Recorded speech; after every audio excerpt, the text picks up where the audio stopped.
All right, thanks everybody. Thanks for the invitation, Uri and Aaron, and whoever I've forgotten. But also thank you everybody for sticking through a long day and no coffee.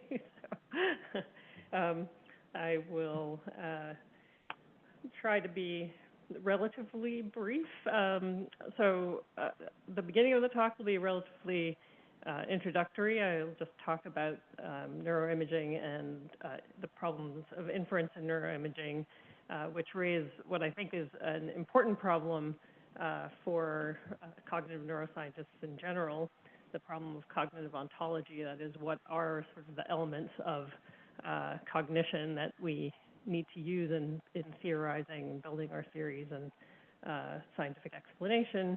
And talk about what kind of problem this is, how serious of a problem it is, and then end at least on a more optimistic note with a positive proposal for at least one way that we can address the problem.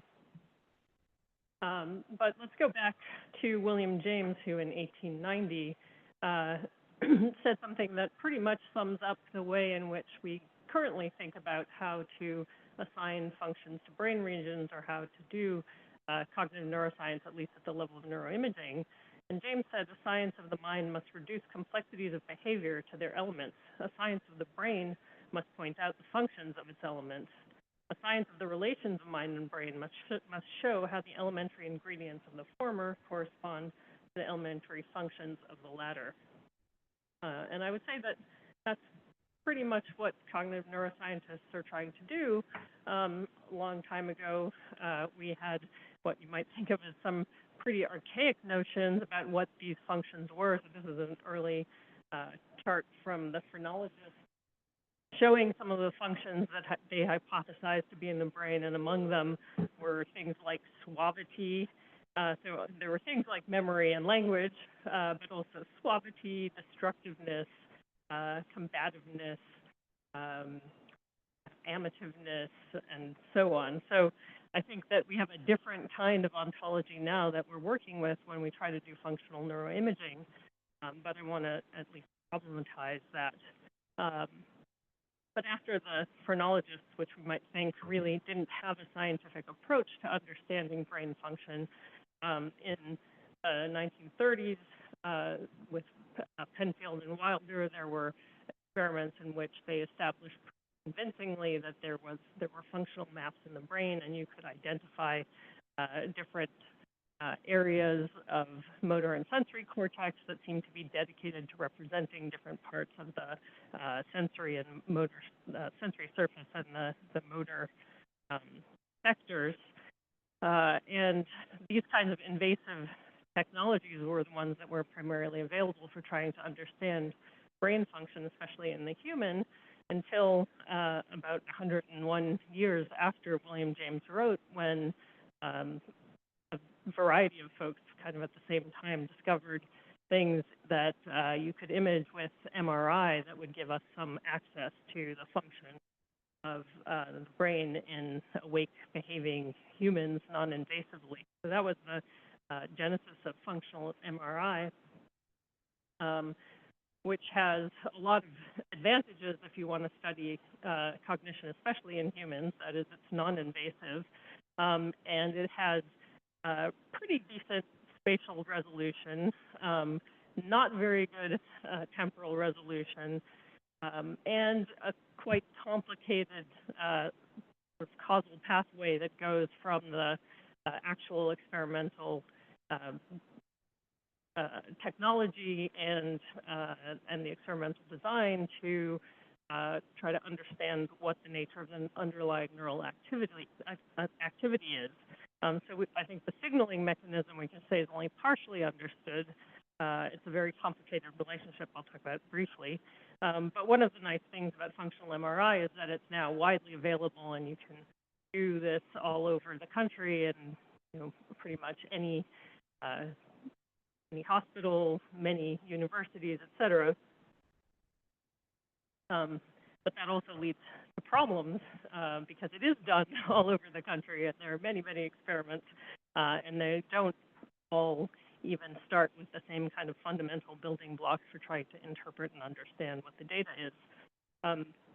This figure just points out where functional MRI fits in the panoply of techniques that we have for understanding brain function. And I think one of the things that makes cognitive neuroscience both philosophically interesting as well as scientifically interesting is that we really don't have any single technique that allows us to learn all the things that we want to know and all the information that we need to put together. And so we have to put together a patchwork of ways of investigating the brain in order to get the variety of information, both spatially and temporally, that we want or even need to know.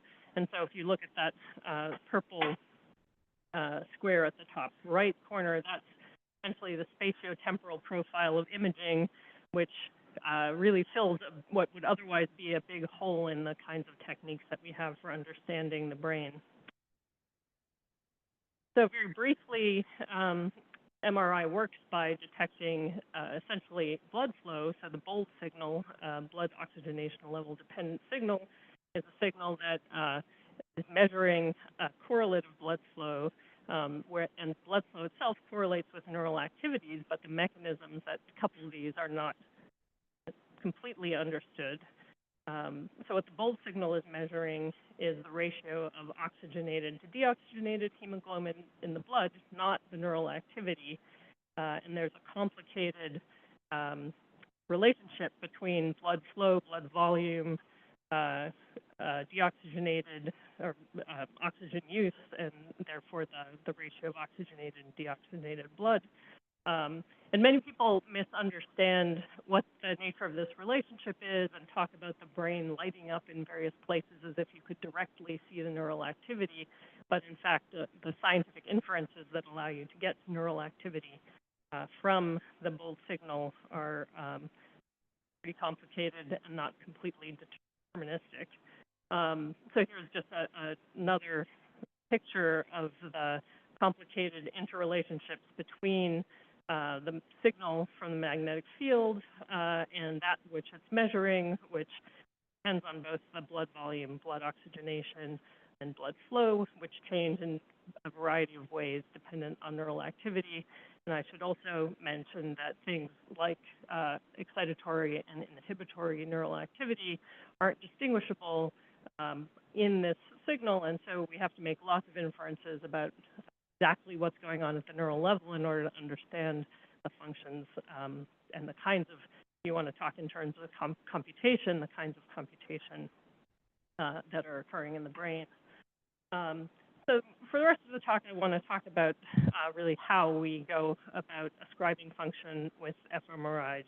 Let's take for as given the bold signal. But the question that we want to answer is how a particular task or process or cognitive phenomenon is observed by neural activity.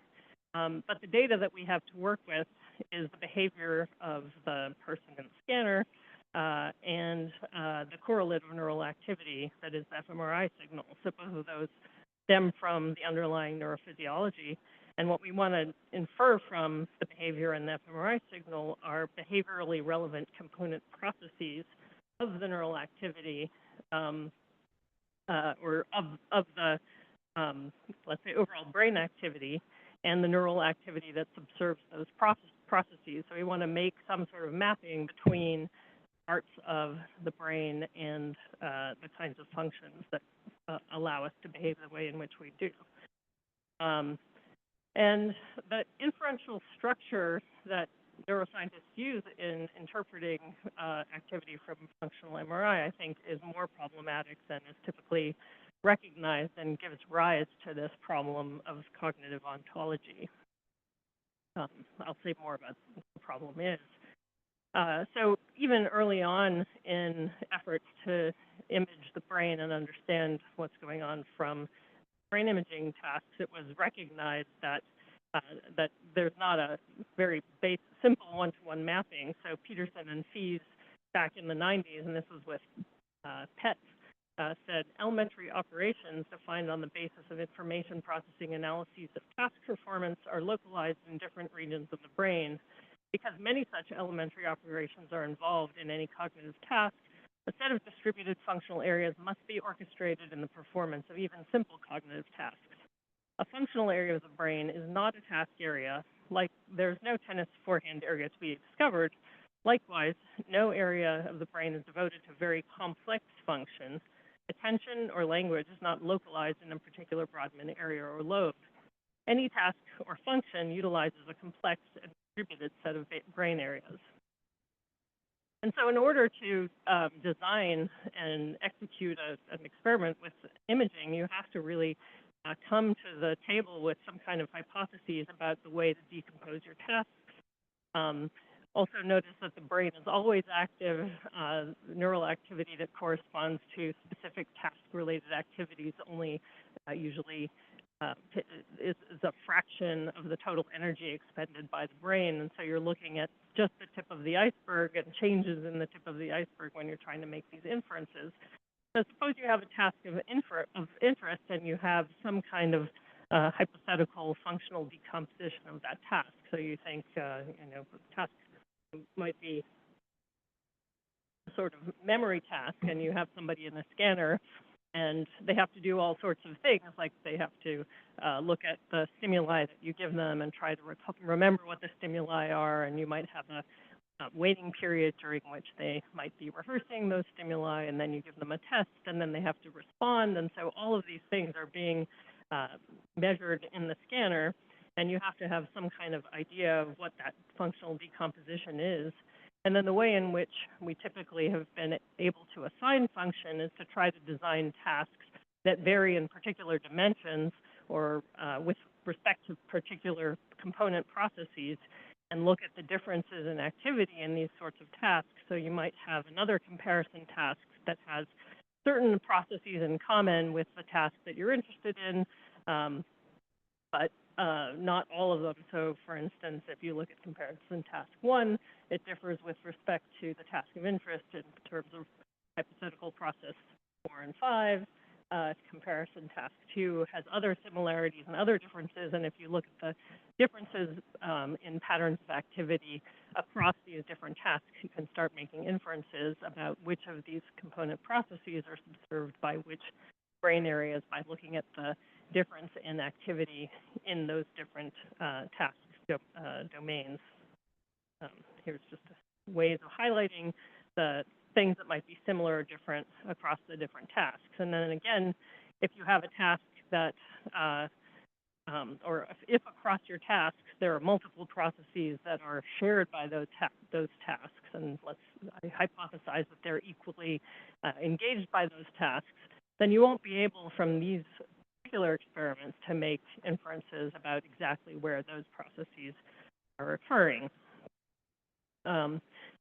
That said, people have made a lot of progress in trying to come up with functional specialization, and some of the things that have become, I think, the most paradigmatic successes of neuroimaging have been identification of particular regions of the brain that seem to be specialized for certain kinds of processing. And so, for instance, the fusiform face area seems to be particularly involved in perceiving and recognizing faces. A region called the parahippocampal place area seems to be particularly involved in recognizing and processing landmarks and places. And people have been quite successful, for instance, in looking at these, the activation of these areas in order to make inferences about the sorts of tasks that people are doing. So in a quite early experiment done by Nancy Canwisher and colleagues, she had people imagine for epochs either faces or places, and on the basis of the functional MRI traces, she could infer whether at an individual epoch they were thinking of a face or a place.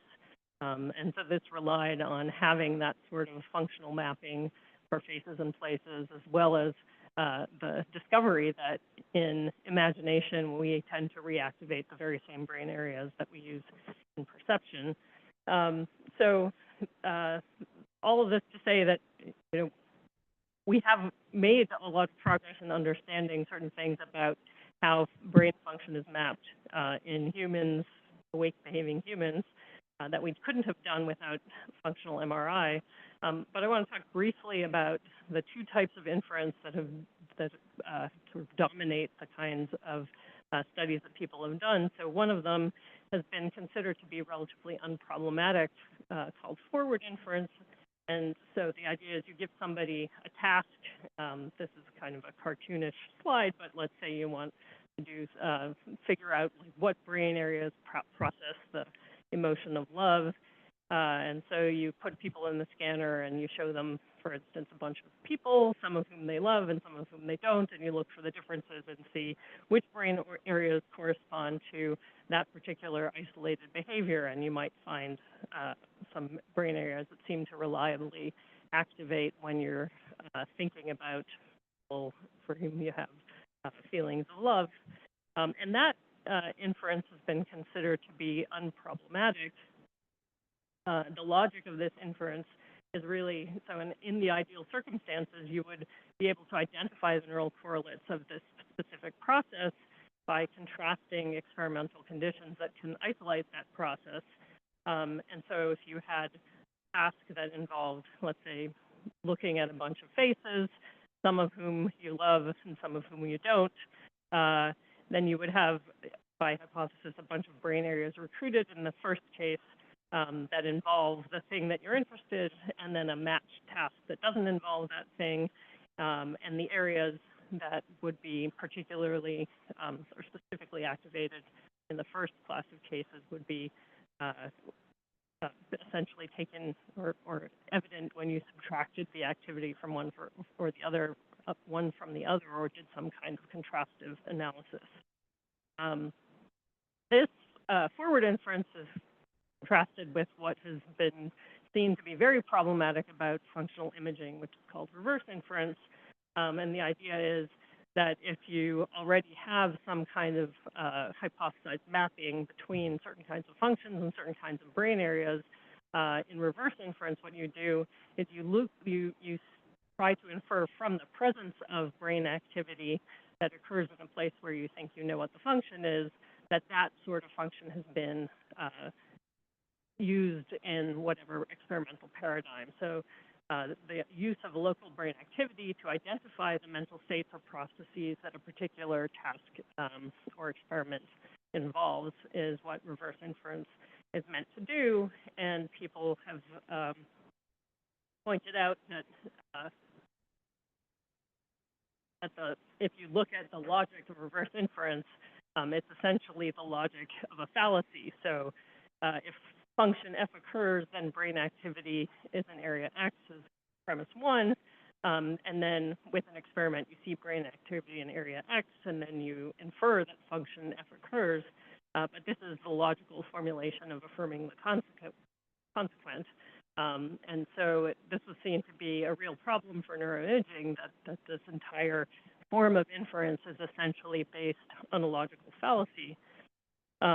So even as early as this last year, a book was published in which it was referred to as the dreaded problem of reverse inference. And the problem arises from the fact that there seem to be multiple functions that are co-localized in the very same area. So just merely knowing that some area of the brain is activated doesn't tell you which one of several or perhaps many functions is actually occurring in that particular process. But actually, this is not such a big problem. It's true that it is a logically defeasible inference, but almost every inference in science is a logically defeasible inference. And what we try to do in science is to bolster our inferences by gathering information from multiple sources and triangulating and getting reasons to be more and more certain of the inferences we make. And so I don't actually see reverse inference as a particularly problematic form of inference for neuroimaging. And in fact, the fact that it's a defeasible inference really just puts it on firm footing with pretty much everything else we do. And in the intervening years since this problem was pointed out, there have been many different ways of trying to shore up inferences of this sort. So there are lots of things that you can do. You can switch from this kind of single area comparison to a regional or a network analysis in order to help disambiguate which of many different functions could be the one operative. You can use neural adaptation studies to help disambiguate between different functions.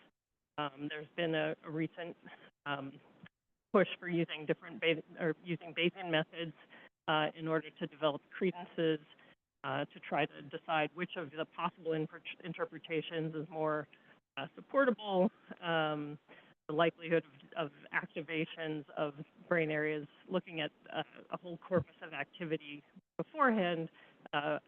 So just basically doing meta-analyses can give you some sense of what the likelihood is that a brain area will be involved in a particular cognitive condition.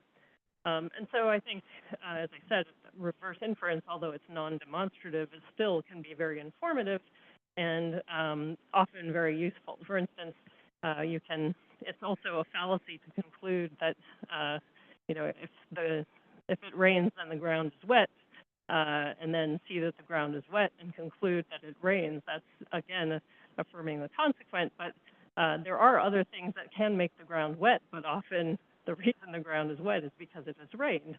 So you don't want to rule those kinds of inferences out. And much, more recently, there's been, I think, almost everybody now does multivariate analyses in functional imaging, and that also can help you with the problem of reverse inference. So all of that to say, I don't think that reverse inference is such a big problem, but on the other hand, everyone seems to treat forward inference as non-problematic. And here I think that the problems are much, much deeper.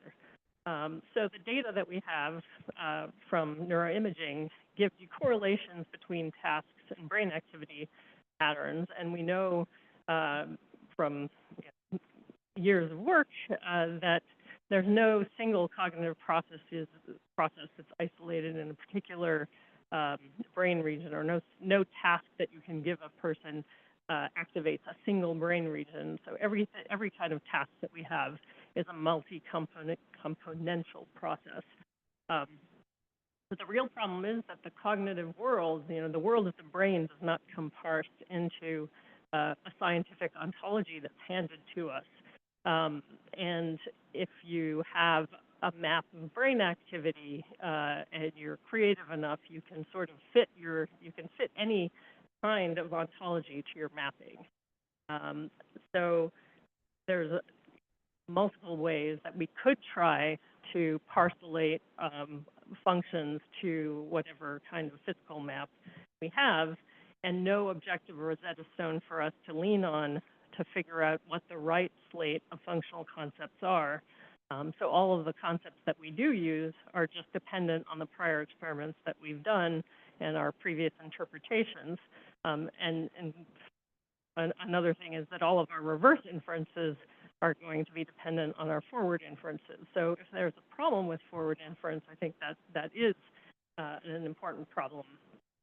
And as I said, even coming to the table, doing any kind of experimental design requires hypotheses about how to decompose your tasks. So it requires some kind of commitment to a cognitive ontology. We can't sort of table the problem. And there is a lot of evidence that it's not that easy to identify functions. So there have been really interesting debates in the neuroimaging literature about what the function of particular areas are. So earlier I talked about the fusiform face area, and I simplistically said, well, this is just an area that's important for processing faces, but there's been a whole debate about whether it really is for face processing or whether it is for expertise, and there are other applications that are floating around now upon which it's neither one. And so, excuse me. So I think that's just an illustration that this problem, the problem of cognitive ontology, is a real one. So again, the problem is that we functionally parse our cognitive tasks according to our current and most intuitive conceptual schemes. But I think there's no objective reason to think that our conceptual scheme maps neatly to the neurocognitive computational structure that our brains use. And I think there's a very deep question about whether we have, suppose we have come to the table with a mistaken cognitive ontology, do we actually have the tools that we need to bootstrap ourselves out of a mistaken cognitive ontology, or are we somehow bound by that ontology. So I want to take a little detour now and talk about an insight from philosophy that maybe is just more troubling, but it struck me that this problem is not one that hasn't been seen before. So I'm not sure how many in the audience will have familiarity with this problem, but it's called the Gavagai problem. So Willard and Norman Quine in the 60s introduced this problem. And the context that he was thinking about is, suppose he was thinking about language, and he said, suppose you are an ethnologist and a linguist that goes to some island that has a tribe on it that's never been contacted by the Western world. They have language that you don't know, customs you don't know, and you go and you try to figure out what you want to write a translation manual for the language. How do you do this? And he said, well, suppose you're sitting there and a rabbit pops by and the natives point and say Gavagai. And he said, it seems like you should then be able to say, hey, this Gavagai just means rabbit. But he goes into a lot of detail and argues that, in fact, there are lots of different things that might be signified by Gavagai. All you have are the stimulus conditions, and depending on what their conceptual scheme is, there would be many alternative translations that you could give. And he argues that the infinite totality of sentences of any given speaker's language can be so permuted or mapped onto itself that the totality of the speaker's dispositions to verbal behavior remains invariant, and yet the mapping is no mere correlation of sentences with equivalent sentences in any plausible sense of equivalence, however loose. So in fact, you could have two different translation manuals that are contradictory, but equally well explain the data. And in addition to this problem with translation, he also identifies a problem of reference.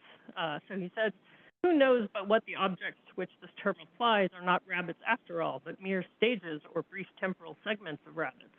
In either event, the stimulus situations that prompt assent to Gavagai would be the same as for rabbit. Or perhaps the objects to which Gavagai applies are all and sundry undetached parts of rabbits. Again, the stimulus meaning would register no difference.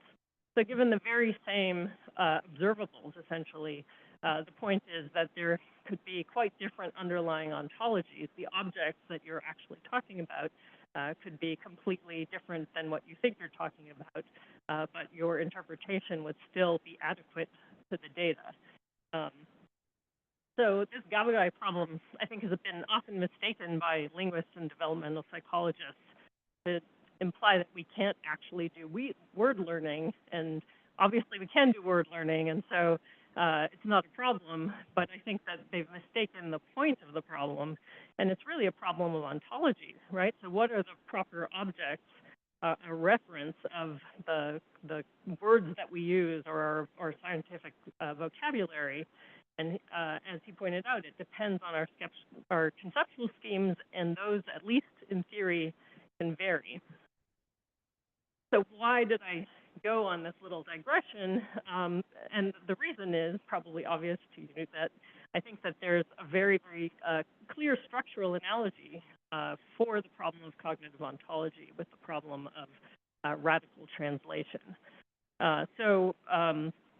On the island, we have observable inputs, which Quine refers to as stimulus meanings, and observable outputs, which are language and behavior of the natives. And the aim is to map our language to their language. And in the scanner, I think, we have the observable inputs, which is the task specification, and the outputs, which is brain activation and behavior. And we try to map our language, which is our own functional decompositions, to the results of the science, which is patterns of brain activity. So Quine's analytical hypotheses are essentially our functional posits. And if this is the case, then we might be operating with an incompatible conceptual scheme with what the brain is really trying to do. So I think that these are structurally analogous problems. I think they're similar in that they're both scientific enterprises. and that making progress in any of them requires ontological commitments in a context in which we're at least perhaps not licensed to impose our own ontology on the problem. So those are the analogies. There are also disanalogies. So Klein's problem has been taken to be a problem about indeterminacy of mental events or content. You might think that that differs from the problem of cognitive ontology in the sense that what we're really interested in are objects of scientific inquiry.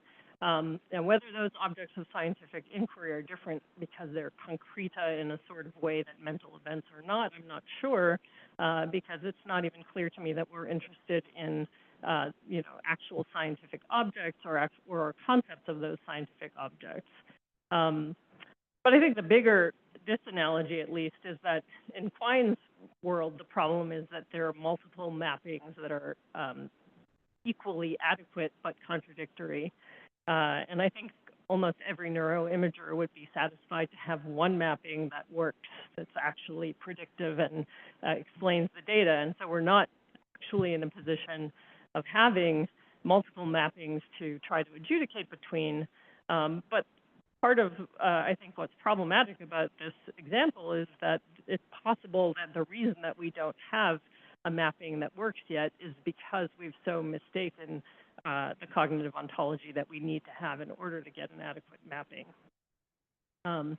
So I just want to, there are not enough philosophers in this audience for me to have to give the disclaimer that I'm not supporting Klein and the way in which his view has been taken to have implications for all kinds of things in philosophy of mind. But I want to think about whether the kind of indeterminacy that this problem raises is a specific, special kind of indeterminacy or whether it's science as usual. I'm not entirely certain that I believe myself here, but I think that, there's, of course, the generic problem of underdetermination of theory by data, which we see all the time. Every time you make an inference that goes beyond what you have already observed, there's a possibility that you will make the wrong inference, or that the curve that you have expected is not the right curve. So, if you have these following data points, there are ways in which you can fit those points with various curves. But there are other curves that might be more complicated that also fit the points or even fit the points better that you may not think about. But I don't think that this is the same kind of indeterminacy, because I don't think that this is an indeterminacy of ontology, except very degenerate reading. I also think it's not just a many-to-one problem, like the mathematical degeneracy that you see when trying to solve the inverse problem with EEG, for instance. So what do I want you to take away from the analogy? I want you to take away the idea that our ontology is a function of our best scientific theory or our best conceptual scheme, but that it's very possible that just as that there's no unique ontology for spoken language, there might even be no unique ontology for the science of the mind. And despite that fact, I mean, even though we don't have translation manuals and you can run the indeterminacy of translation argument interpersonally, or even within the same person, I don't think that it's the case that it follows from that I can't communicate with Ralph, right? So even if we have somewhat different ontologies, we still manage to communicate. And I would argue that even if we have the wrong ontology, we can still do science.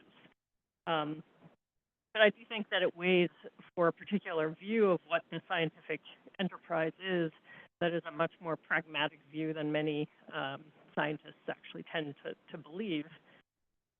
Klein himself said that we could improve our conceptual scheme, our philosophy, bit by bit while continuing to depend on it for support, but we cannot detach ourselves from it and compare it objectively with an unconceptualized reality.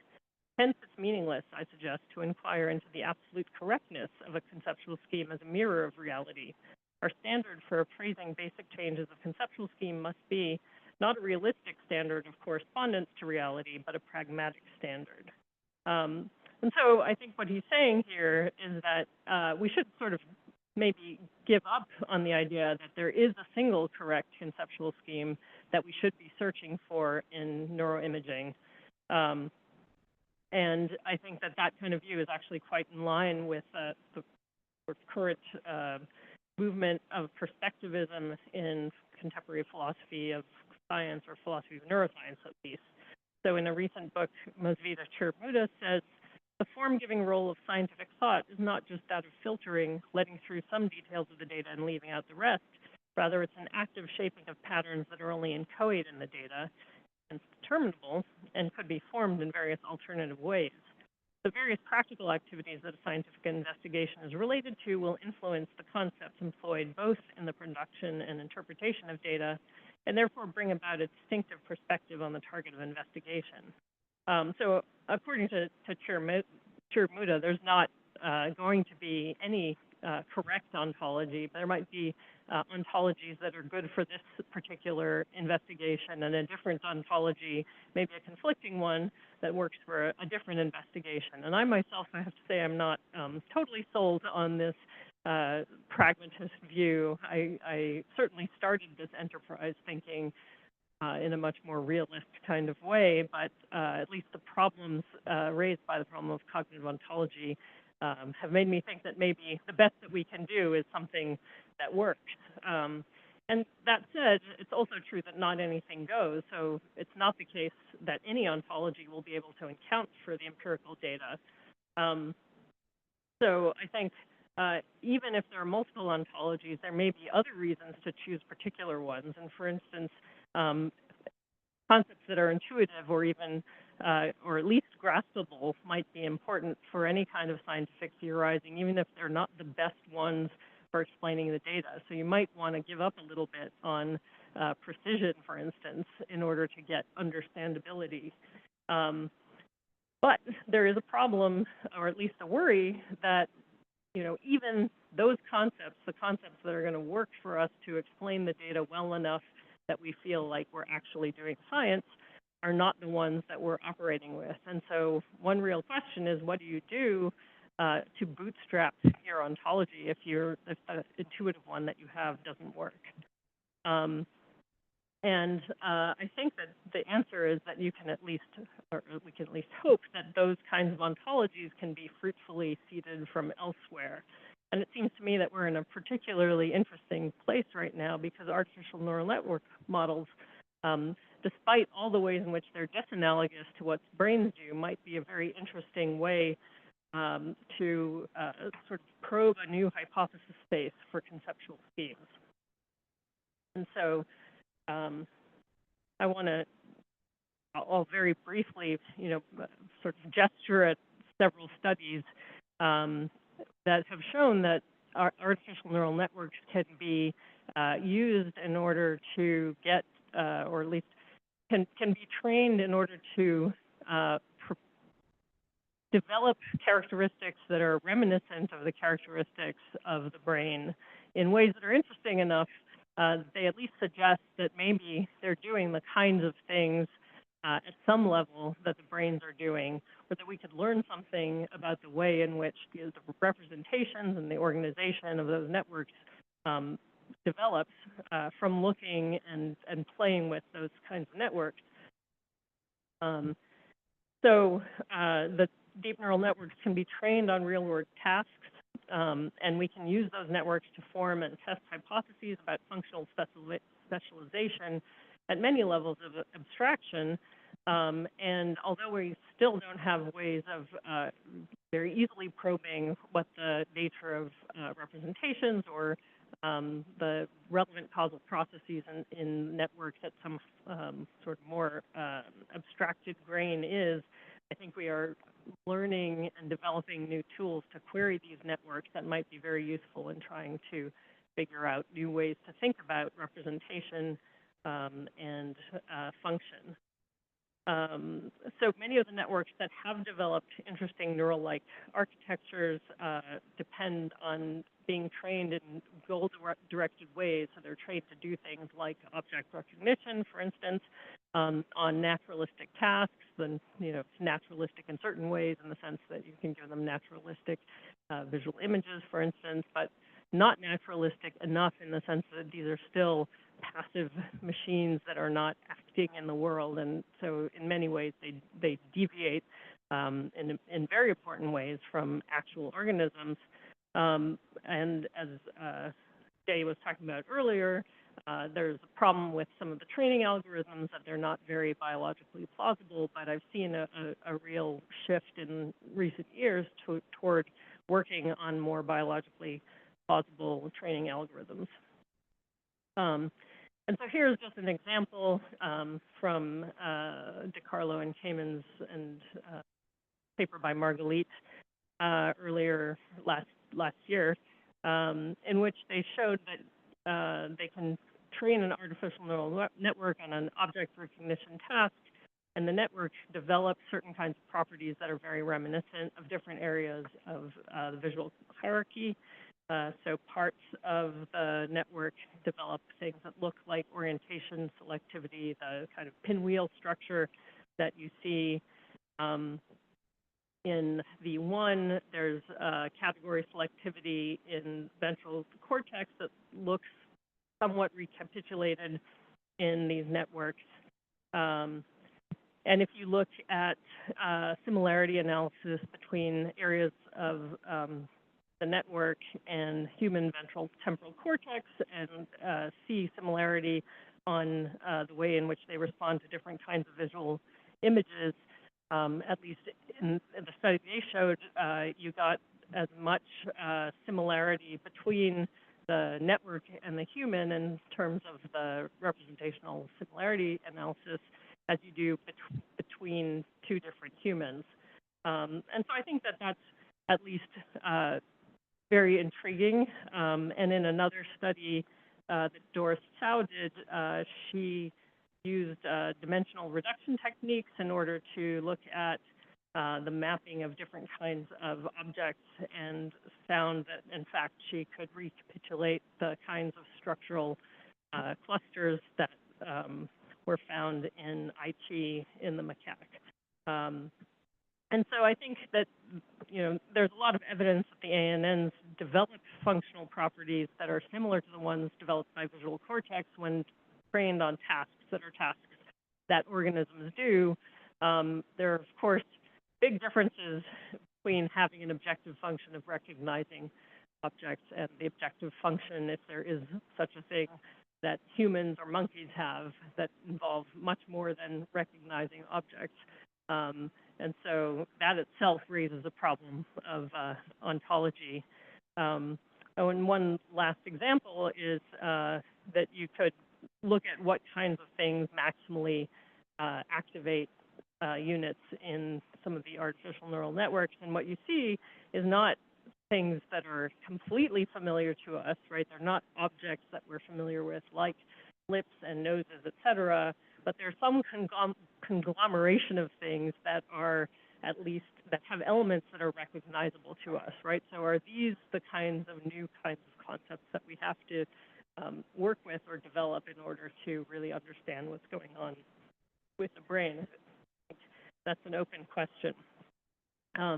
But the general point is that both artificial neural networks and brains represent some kind of optimization solution to functional problems, and artificial neural networks show similar signatures, same kinds of responses to illusions, similar kinds of failures, et cetera, to humans. And so maybe they're a good way of identifying and testing novel ontologies of concepts and structures to understand the principles and processes that might be important for understanding brain function. So in the case that we really find that our cognitive ontologies are not up to the job, starting from scratch might be completely a non-starter. Here's at least a tool we can use to try to bootstrap our way into an ontology that might work.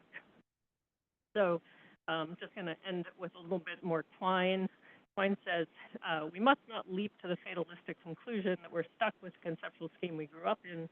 We can change it bit by bit, plank by plank, although meanwhile there's nothing to carry us along but the evolving conceptual scheme itself. The philosopher's task was well compared by Nora to that of a mariner who must rebuild his ship on the open sea. And I would say that's also the cognitive neuroscientist's task. And so I think that we are actually sort of where maybe from a very high-level philosophical view we might have expected to be. That is, for any of these philosophical problems, we kind of have to start in the middle of the ocean, right? There's no objective standpoint from outside of science from which to proceed.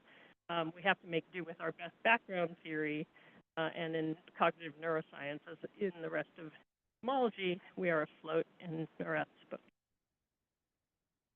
So, thanks very much for your attention.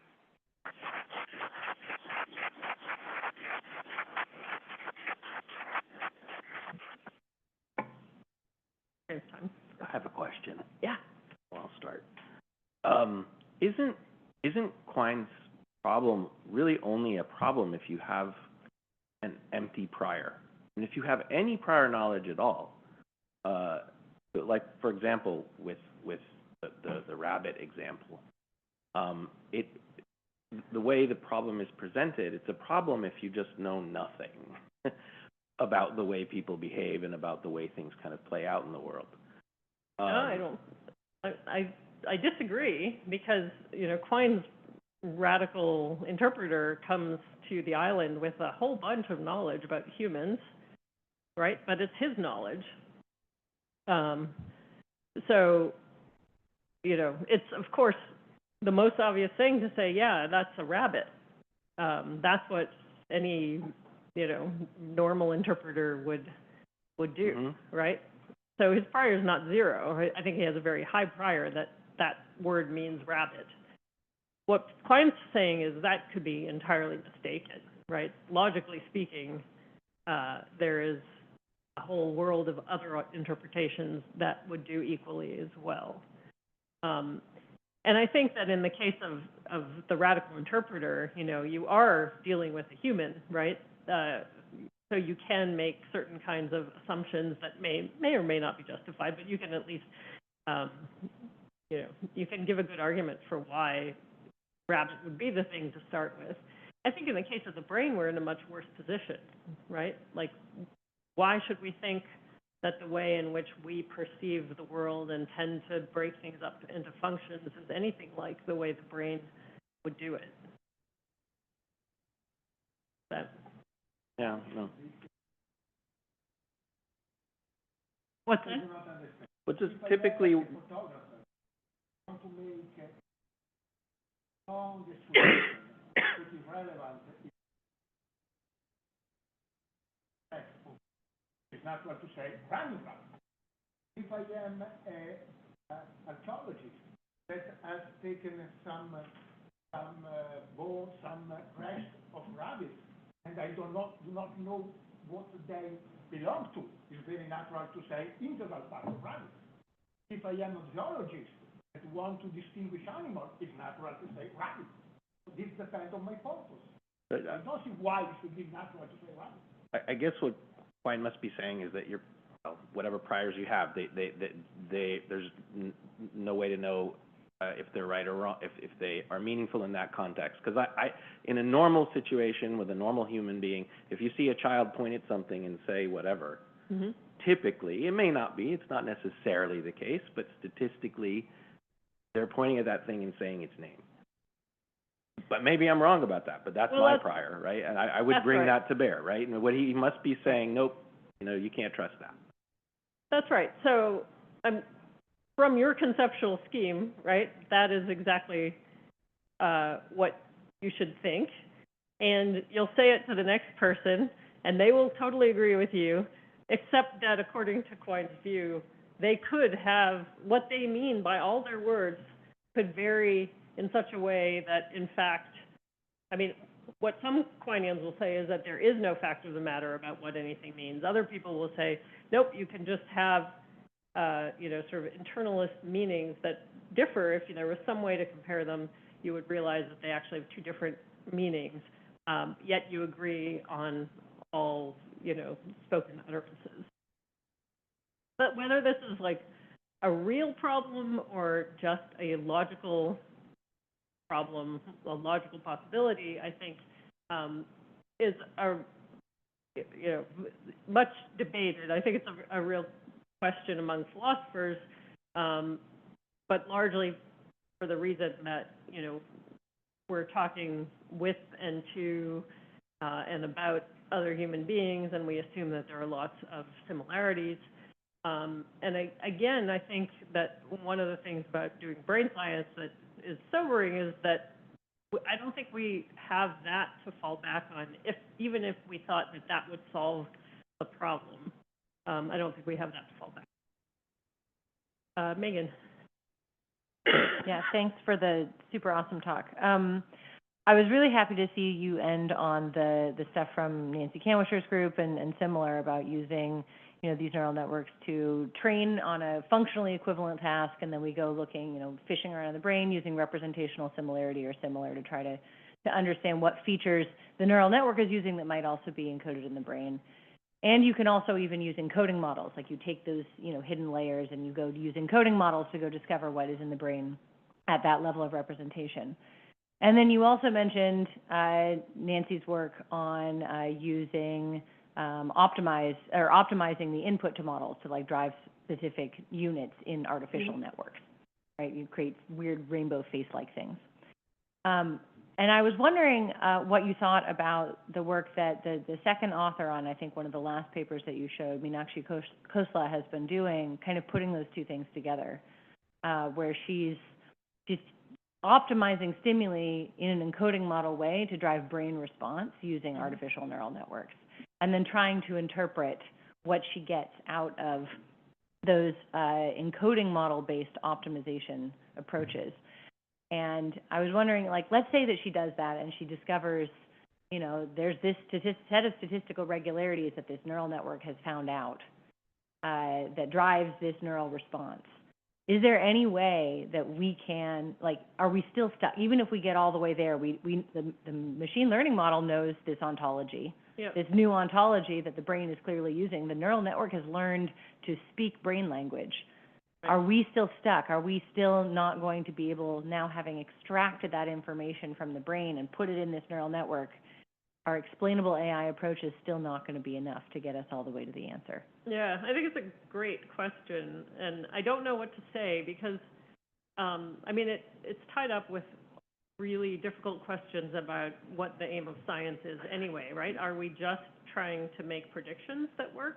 Are we trying to, is understanding an essential goal of science? And there's, a lot of disagreement about whether we should be aiming at understanding. There are some people who think all we want to be able to do is predict and manipulate. And I'm on the understanding part, right? And so maybe we can learn to work with these kinds of representations and concepts in such a way that we can gain understanding, that we, we'll be able to incorporate them into our conceptual scheme or switch conceptual schemes in some way in order to use them in a generative sort of way. Maybe it's just we're not built for that. And, I think can't wait to find out which is true. I think it's really interesting. Thanks. Yeah. I was going to say, I think to Dr. Schurger's question, Quine would say that the interpretations are not equally likely. One is vastly more likely, the one that we come to in learning a new language.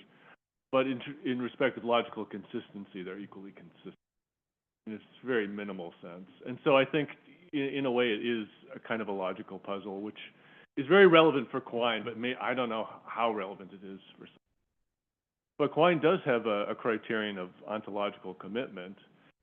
The thing is that it involves looking at a theory, translating that theory into first-order logic, and then, in a sense, reading the ontology off of the theory. Mm-hmm. So there is a connection, but I wonder if it isn't immediately circular, at least by Quine's lights under his criterion. And once you have the theory, you can find out what you're committed to. So if we had a theory of brain function that, sort of you could enumerate all the functions that were, used in that theory and figure out what the ontological commitments were, But the problem is that we don't have the theory, right? And the real question is, can we get there? And I don't think Quine gives you any kind of dynamical, he clearly talks about bootstrapping, but not in any concrete enough way to get any leverage from that, right? I think probably the process of bootstrapping is just going to be relative to every science and place and time in which you're working as a scientist, right? And so that's part of the reason that I was thinking like artificial neural networks, a tool that was not available decades ago. Maybe we'll find out it doesn't get us anywhere. Maybe we'll find out the discrepancies between what the brain does and what we can learn from these are too great to really help us. But there doesn't seem to be a better bootstrapping tool at the moment that I can think of. Yeah. I have a question also concerning ontology.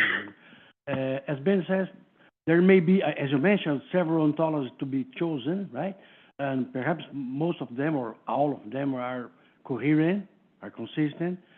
But as you know, the notion of ontology can be formalized as logic. And then you can formally combine ontologies, like you combine logics. And then these would give you a different apparatus, like a possibility of not choosing ad hoc among them, but like of compacting a package of ontologies that interest you and formally be using them. So I don't know if you guys are thinking about that or have thought about that. Well, I'm not sure that this answers your question, but I think the fans of perspectivalism have that kind of view. It's like, well, if you're interested in face recognition, then this is the ontology that you want to be using. And if you're interested in, foraging, then this is an ontology. And they may not cohere. They may contradict each other. It's not clear that all ontologies are combinable and compatible, right? No, they may contradict each other, but they may by themselves coherent. That's right. Right. And so one view of science is, look, you got to sort of take a perspective, you pick your problem, there are good ways to approach that problem, but they're not aiming at giving you the picture of the way things really are, right? Mm-hmm. But I would say that the more classical view of science, maybe the more aspirational view, is that the brain is an object that's doing, it enables certain functions, and if you really understood it, there would be one story that would explain all of it, and a complicated story, mm-hmm. And that's what the perspectivalist is going to disagree with. But yeah. Jay. Thank you. There's a book that I read about emergence, which I've forgotten the exact title, but it might be The Emergence of Almost Everything. And in this book, the author specifically addressed the question of explanation of organisms that are the product of an evolutionary process that took place over, 500 million years, that went through many epochs of millions of years long that we have very little historical record of, that resulted in these organisms emerging in different parts of Africa and so on. And there is a pathway through which these organisms developed and interacted with each other and gave birth to mixed offspring, so we know that the Neanderthals and the Cro-Magnons intermingled and so on, that ultimately is the ground truth of all of this. But it is such a unknowable, rich and complicated terrain with the evolutionary pressures that existed at different times being all different from each other, that the likelihood that there could be, you know, a simple explanation of all of the complexities of this object is just extremely low. And that, you know, he's sort of offering us the idea that I think that any simplification that we might make for the sake of getting our head around it, which is what I think you mean when you say understanding, is, you know, you've got to give up a certain amount of fidelity in order to achieve that degree of conceptual graspableness. And my Bayesian friends think this way. They say, look, you know, the data from a set of stimuli that you have to decide how to classify, you know, may have sort of random things that have fallen into these different categories by accident even. And so, you know, to get it exactly right, you'd have to say, well, 95% of them obey this rule, and then there's these 5% of things that are just in there totally by accident, and you have to enumerate them. That's probably the ground truth, but that's too complicated to get your head around. You never remember all those exceptions.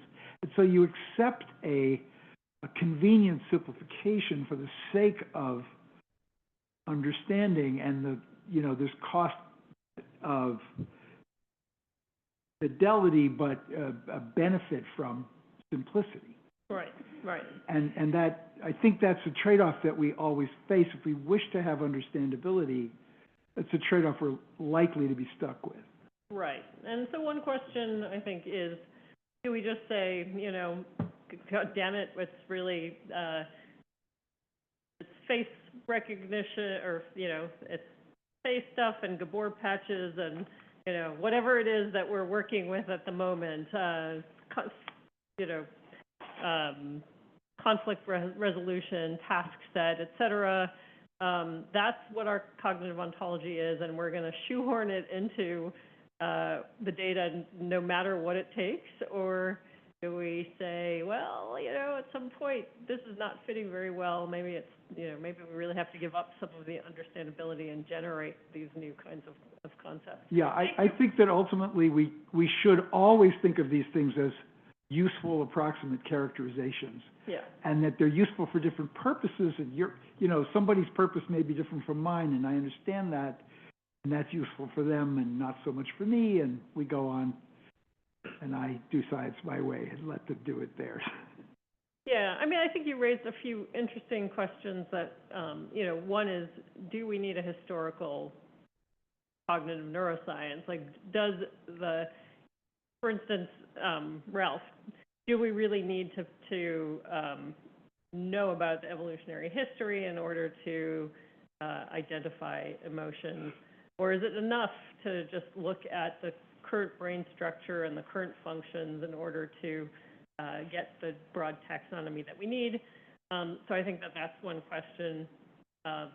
You know, and there are certain people who think, look, if we actually understood enough about sort of, if there was an alphabet of simple brain circuits and you know, the simple computations, and we knew how to compose them in the right kind of way, we'd be able to explain everything also, right? And so, yeah, I think we just don't really even know what our goal, what the plausible goal should be, right? Exactly what are we aiming for? I think that's part of what makes it a difficult and, you know, interesting problem. There's a hand in the back. Can you hear me? Yeah. I also don't know what to expect, but in physics, we have a parallel scientific story where we had this theory, and quantum theory, and there are countless interpretations of it, and there's a lot of work trying to, like, oh, this is the right interpretation, or this is the right ontology, but even though we know it's the wrong ontology because it's not unified with relativity. Oh yeah, we've got that problem too. But just regarding the indeterminacy, I think it's a really interesting sort of case study to look at the way that physicists sought an ontology, a unique ontology for a theory, but what they got was a sort of rich ecosystem of ontologies that are incompatible in certain ways, but sort of, yeah, so I don't know if that can inform what to expect in this world, but just I couldn't help but think about it. Yeah, no, I mean, I think it informs the larger philosophy of science question about, you know, what should we aim at as scientists, and yeah, I think really important for that. All right, thank you very much, Adina.